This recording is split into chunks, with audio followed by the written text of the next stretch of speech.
बच्चों, आप सभी अपने आसपास ऐसे बहुत सारे जीवों को देखते होंगे। जैसे हम अपने कमरे में छिपकली है, मच्छर, मक्खी देखते हैं।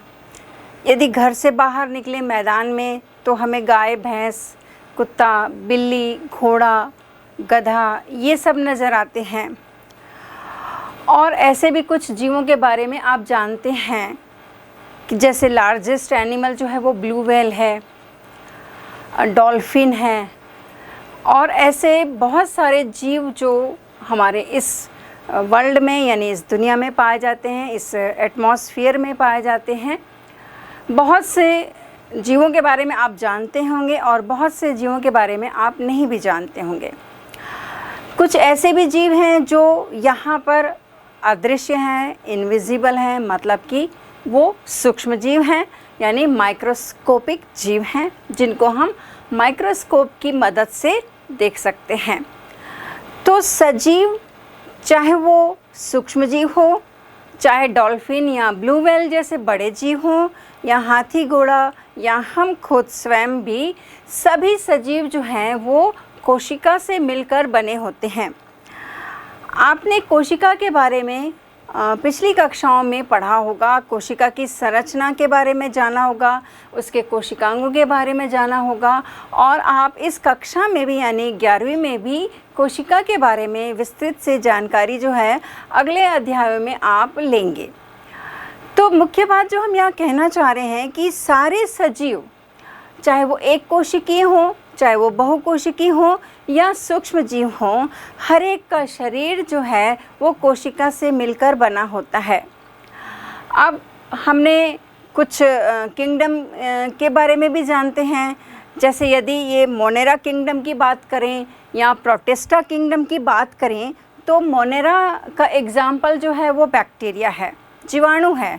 और ऐसे ही यदि प्रोटिस्टा की बात करें तो इसमें जो है अमीबा है, पैरामीशियम है, यूग्लिना आता है। तो ये जो मोनेरा और प्रोटिस्टा किंगडम के जो जीव हैं वो एक कोशिकीय होते हैं, यानी इनका बॉडी जो है वो आप जैसे देख रहे हो एक कोशिका से ही मिलकर बना होता है। लेकिन जो और किंगडम है, लाइक प्लांटी है, फंजेई है, एनिमेलिया है, इनके जो जीव हैं वो एक से अधिक कोशिकाओं से मिलकर बने होते हैं।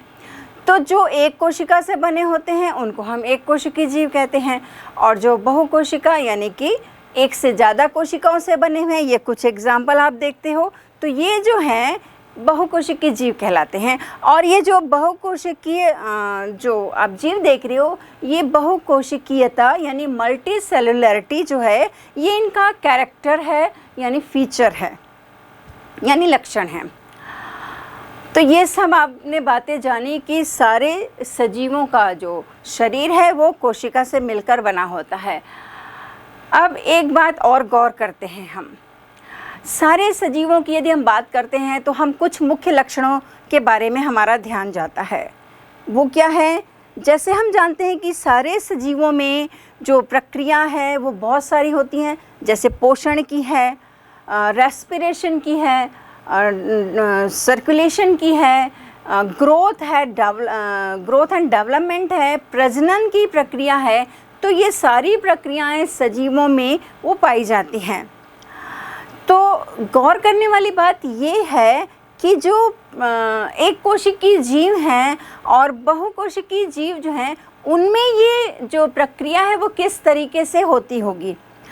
अब एक कोशिकीय जीव में जैसे कि अमीबा या पैरामीशियम या बैक्टीरिया की बात करें तो उनमें जो न्यूट्रिशन है या रेस्पिरेशन है या सर्कुलेशन है वो किस तरीके से होता होगा।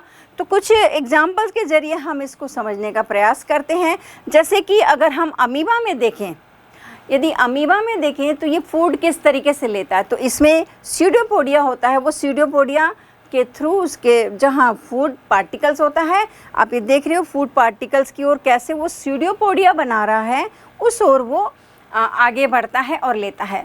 अब ये फूड तो ले लिया, अब इसका डाइजेशन ज़रूरी है, क्योंकि डाइजेशन नहीं होगा, पाचन नहीं होगा तो ऊर्जा भी नहीं मिल सकती है। हम सभी जानते हैं कि हमें ऊर्जा जो है वो भोजन से ही मिलती है। तो अब पाचन की प्रक्रिया में क्या है, इसके अंदर जो है एंजाइम्स हैं जो भोजन का पाचन करेंगे। अब पाचन की भी प्रक्रिया हो गई, इसके बाद जो है वेस्ट प्रोडक्ट बनते हैं। वेस्ट प्रोडक्ट का मतलब है कि उत्सर्जी पदार्थ बनते हैं। अब इन उत्सर्जी पदार्थों का भी शरीर से बाहर निकलना ज़रूरी रहता है। तो ये भी जो है, ये सारी प्रक्रिया जो है इनमें अमीबा में जो एक कोशिका के द्वारा ही संपन्न होती है। इनके अलावा जो और भी एक कोशिकीय जीव हैं, चाहे वो पैरामीशियम है, चाहे वो यूग्लिना है, चाहे कोई और भी जीव हो, उन सब में ये सारी जैविक प्रक्रियाएं एक कोशिका के द्वारा ही संपन्न होती हैं। अब ये तो हमने इनके डायग्राम के थ्रू या कुछ वीडियो के थ्रू हम इनके बारे में ये जान लिया, लेकिन अब विचार करने वाली बात है कि ऐसी बहुत सारी प्रक्रियाएं, जैविक प्रक्रियाएं जो बहुकोशिकीय जीवों में होती है। अगर हम अपनी स्वयं की बात करें तो हम कौन कौन सी जैविक प्रक्रियाएं करते हैं, आप कुछ सोच के देखिए और उसको लिखिए कि आप सुबह से उठकर कितनी सारी आपके द्वारा प्रक्रियाएं होती रहती हैं। कुछ आपको बाहर नज़र आती होंगी, लेकिन ऐसी बहुत सारी प्रक्रियाएं हैं जो हमारे शरीर के अंदर होती हैं। अब बाहर में जैसे मैं बात करूं तो आप चलते हो, दौड़ते हो, लिखते हो, सोचते हो और खाना खाते हो, सांस लेते हो।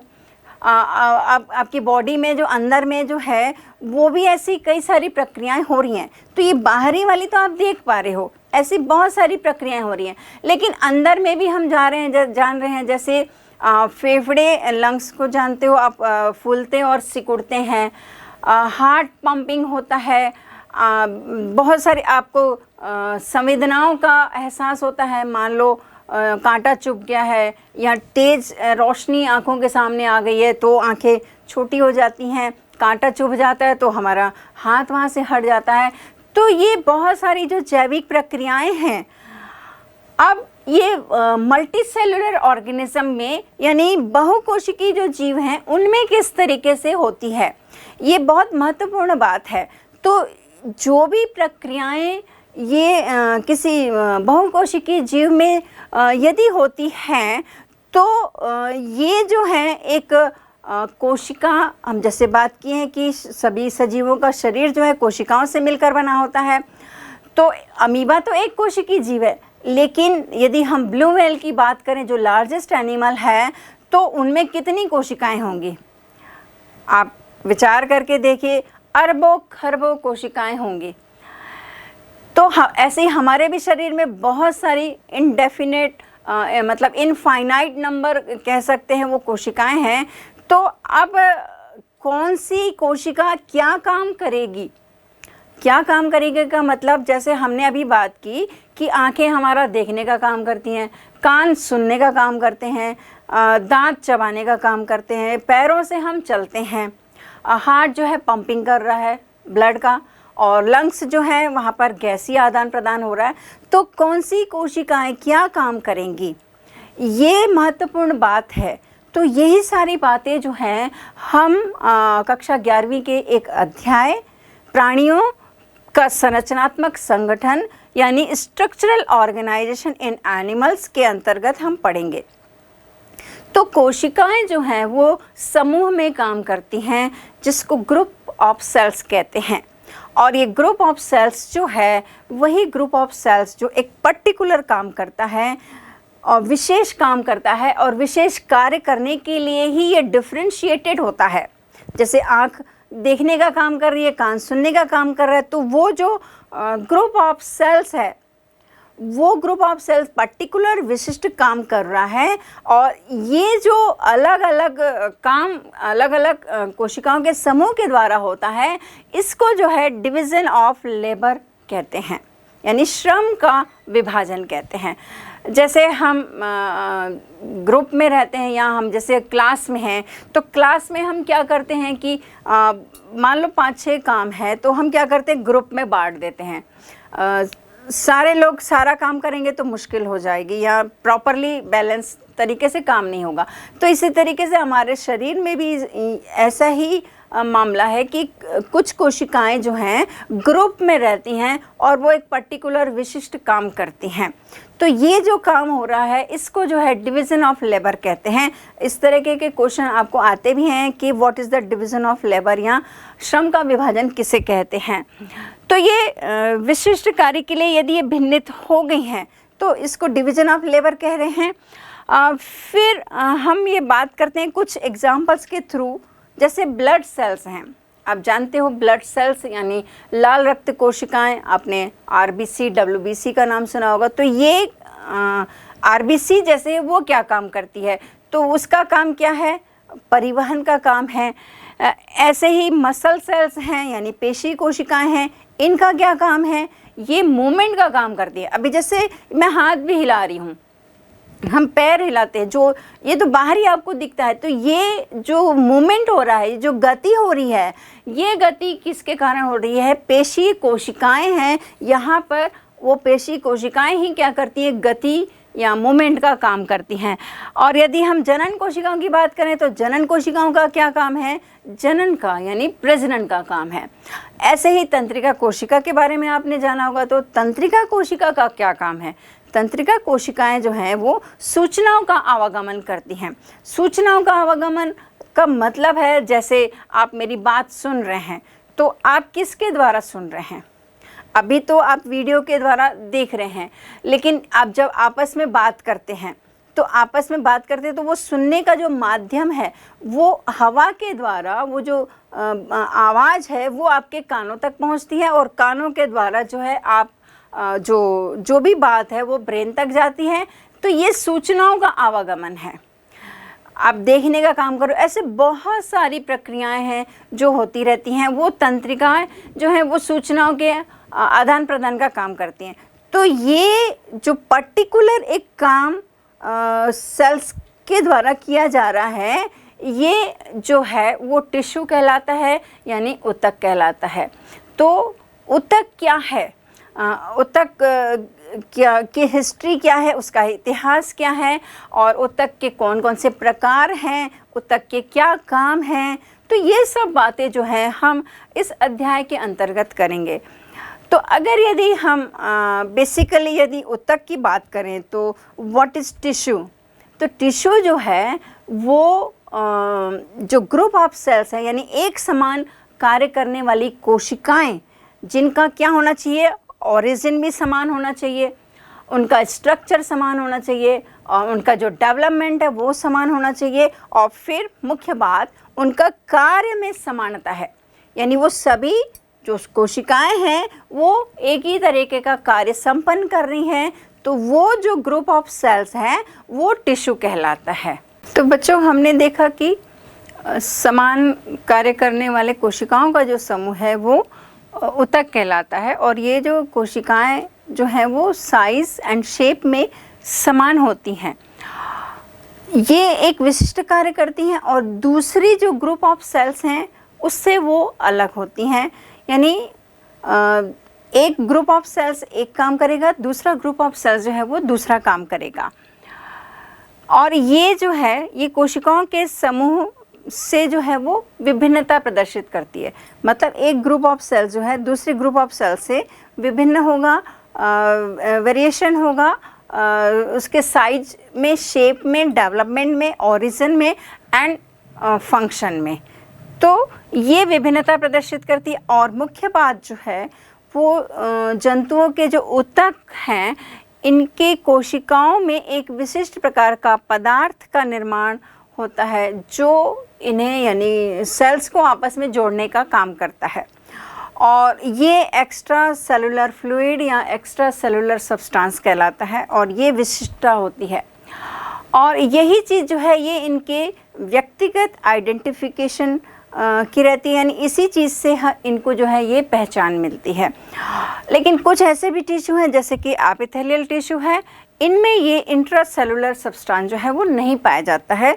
तब इस स्थिति में कोशिकाएं आपस में कैसे जुड़ेंगी, तो इनमें जो है डेस्मोसोम या सेल जंक्शंस होते हैं जिसके द्वारा ये कोशिकाएं आपस में जुड़ी रहती हैं, और ये ग्रुप में रहती हैं और फिर ये ग्रुप में ही काम करती हैं। अब यदि हम इसके इतिहास की बात करें, यानी कि ऊतक जो है वो सबसे पहले किस वैज्ञानिक ने देखा था, किस वैज्ञानिक ने इसका वर्णन किया था, तो सबसे पहले जो है 1799 में मॉरी फ्रैंकिस जेवियर बिचट जो है उन्होंने सबसे पहले इस ऊतक को देखा था। और कहाँ देखा था, तो मनुष्य के शरीर में रोग ग्रसित ऐसी कुछ कोशिकाओं का समूह था, गुथी हुई संरचनाएं थी, और गुथी हुई संरचनाओं को ही उन्होंने टिश्यू का नाम दिया था, यानी ऊतक कहा था। और मज़ेदार बात ये है बच्चों कि हम ये जानते हैं कि कोशिका का विकास कोशिका की जो खोज है 1665 में रॉबर्ट हुक ने कर ली थी, और यहाँ हम क्या बात कर रहे हैं, 1799 की बात कर रहे हैं। तो बिचट ने भी क्या किया था कि माइक्रोस्कोप का उपयोग नहीं किया था, जबकि हम ये जान रहे हैं कि रॉबर्ट हुक ने अपने ही बनाए गए एक माइक्रोस्कोप में जो कॉर्क सेल्स को देखा था, पहली बार जो देखा था। तो अब 1799 तक में भी बिचट ने माइक्रोस्कोप का उपयोग नहीं किया, और जो आँखों से दिखाई देने वाली जो कोशिकाओं का जो समूह था उस आधार पर उन्होंने ऊतक को 3 भागों में बांटा। तो जैसे उनको ऐसे कुछ कोशिकाओं का समूह लगा जो रेशेदार थे, यानी रेशों के समान वो दिखाई दे रहे थे, उसको उन्होंने फाइब्रस कहा। ऐसे ही कुछ पानी के समान तरल पदार्थ था, उसको उन्होंने सिरस कहा। और तीसरा कुछ चिपचिपे थे, मतलब जो कोशिकाओं का ऐसा समूह था जो चिपचिपा था, उसको उन्होंने म्यूकस कहा। तो इस तरीके से शुरुआत जो है वो टिश्यू की यहाँ से हुई। इसके बाद कुछ और वैज्ञानिक थे, उन्होंने भी इस पर काम किया, जैसे कि नेहमिया ग्रीव हैं एक वैज्ञानिक, इन्होंने पौधों में काम किया। पौधों में उन्होंने दो प्रकार के भाग देखे, जैविक भाग देखे, जिसको उन्होंने एक को पिथी कहा और एक को वुडी कहा। इसी तरह आपने श्लीडेन एंड श्वान का नाम सुना होगा, जिन्होंने कोशिका सिद्धांत दिया था। तो उन्होंने भी क्या किया, देखा जब कि पक्षी के पंख की आड़ी काट में वैसी ही कोशिकाओं को देखा जैसा कि नेहमिया ग्रीव ने पौधों में देखा था। अब यहाँ पर फिर से हमें विचार करने वाली बात है कि पौधे और जंतुओं के जो ऊतक हैं, क्या उनमें समानता है। तो वैज्ञानिकों ने यही देखा कि कहीं पर कुछ अंतर है, बाकी बेसिकली कहा जाए तो पौधों और जंतुओं के ऊतकों में समानता है। लेकिन हम क्या करते हैं, हम इनको अलग अलग कर लेते हैं और अलग अलग तरीके से ही उसको पढ़ते हैं। चूँकि आपने इससे पहले वाले एक अध्याय में पौधों में ऊतकों के बारे में पढ़ा होगा, मेरिस्टेमेटिक ऊतक हैं, कॉम्प्लेक्स टिश्यूज हैं, उनके बारे में पढ़ा होगा। लेकिन यहाँ पर आप ये भी देखिए कि जो जंतुओं में जो ऊतक है उनमें जो है वो नेहमिया ग्रीव एंड श्लीडेन एंड श्वान ने जब अपने अध्ययनों में देखा तो दोनों के ऊतकों में काफ़ी सारी समानताएं थी, लेकिन कुछ जो वो अंतर था। इसके बाद एक और वैज्ञानिक नेगेली थे, उन्होंने पौधों में ही दो तरीके का उनको क्लासिफाई किया। एक फॉर्मेटिव और स्टेबल के आधार पर उन्होंने दो भागों में बांटा, यानी जाइलम एंड फ्लोएम के फॉर्म में। जाइलम जो है, जैसे हम जानते हैं कि वो जल और खनिज लवणों का संवहन करते हैं, और फ्लोएम क्या करते हैं, भोज्य पदार्थ जो पत्तियों में बनता है उसको पौधे के विभिन्न भागों में पहुँचाने का काम करते हैं। तो इस तरीके से वैज्ञानिकों ने ऊतकों में उनकी कोशिकाओं की किस तरीके से व्यवस्था थी, किस तरीके से कार्य किया जाता था, ये सब देखा। और फिर फाइनली कहना चाहिए कि इस निर्णय पर पहुँचे कि पौधे और जंतुओं में जो अंतर तो होता ही है, लेकिन बहुत कुछ जो है उनके ऊतकों में समानता होती है। क्योंकि जैसे हम पौधों में बात करते हैं मेरिस्टेमेटिक टिश्यू की, तो मेरिस्टेमेटिक टिश्यू जो है वो प्रविभाजी ऊतक जो है वो कहाँ पाया जाता है, रूट टिप पर, स्टेम के टिप पर पाया जाता है, यानी जहाँ पर वृद्धि करने वाली कोशिकाएं होती हैं। तो ऐसे ही वैज्ञानिकों ने, श्लीडेन एंड श्वान ने जंतुओं में भी ऐसे तेज़ी से वृद्धि करने वाली कोशिकाएं देखी, यानी उनका समूह देखा, यानी उन ऊतकों को देखा। तो अभी हमने इसके इतिहास की बात की। अब हम बात करेंगे बच्चों कि ऊतक जो है वो टिश्यू ऑर्गेनाइजेशन यानी ऊतक का संगठन किस तरीके से होता है, एंड ऑर्गन सिस्टम क्या है, अंग तंत्र क्या है, ये भी जानना हमें ज़रूरी है, क्योंकि हम अंग की और अंग तंत्रों की बात तो करते हैं, लेकिन कितने तरह के तंत्र हमारे शरीर में हैं, कौन सा तंत्र कौन से अंगों से मिलकर बना होता है, तो ये अभी हम लोग देखेंगे। तो एक्चुअली जो अभी हमने बात की कि ग्रुप ऑफ सेल्स जो है वो टिश्यू कहलाता है। अब टिश्यू का जो ग्रुप है यानी टिश्यू क्या है, ऊतक के भी एक समूह बन जाता है, तो वो समूह मिलकर अंग बनाता है।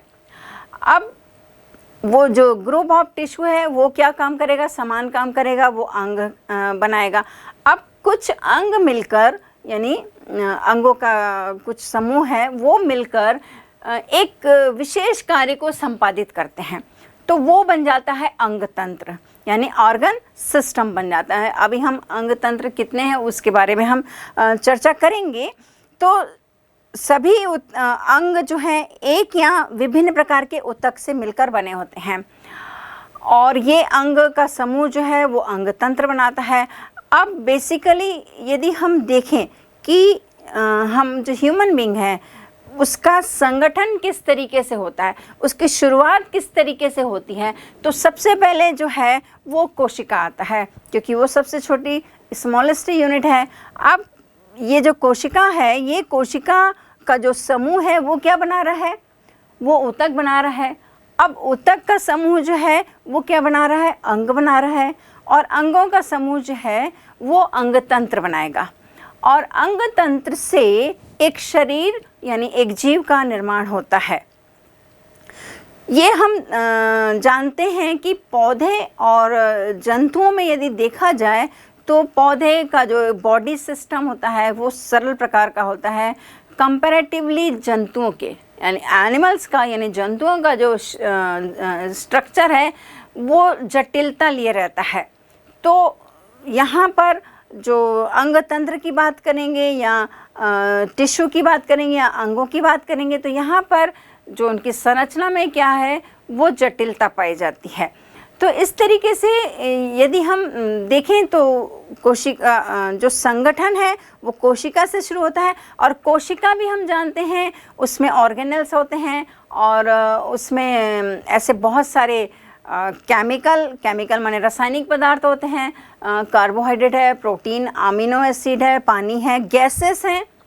तो इस तरीके से ये अगर और भी शुरुआत से बात करें तो एटम है, एटम से फिर मॉलिक्यूल है, मॉलिक्यूल से फिर वो सेल बनेगी, सेल से टिश्यू बनेगा, टिश्यू से ऑर्गन बनेगा, और ऑर्गन से ऑर्गन सिस्टम, ऑर्गन सिस्टम से एक बॉडी यानी शरीर बनेगा। तो इस तरीके से हमने ऑर्गन सिस्टम की बात करी। अब हम बात करेंगे कि हमारे शरीर में कौन कौन से अंग तंत्र पाए जाते हैं।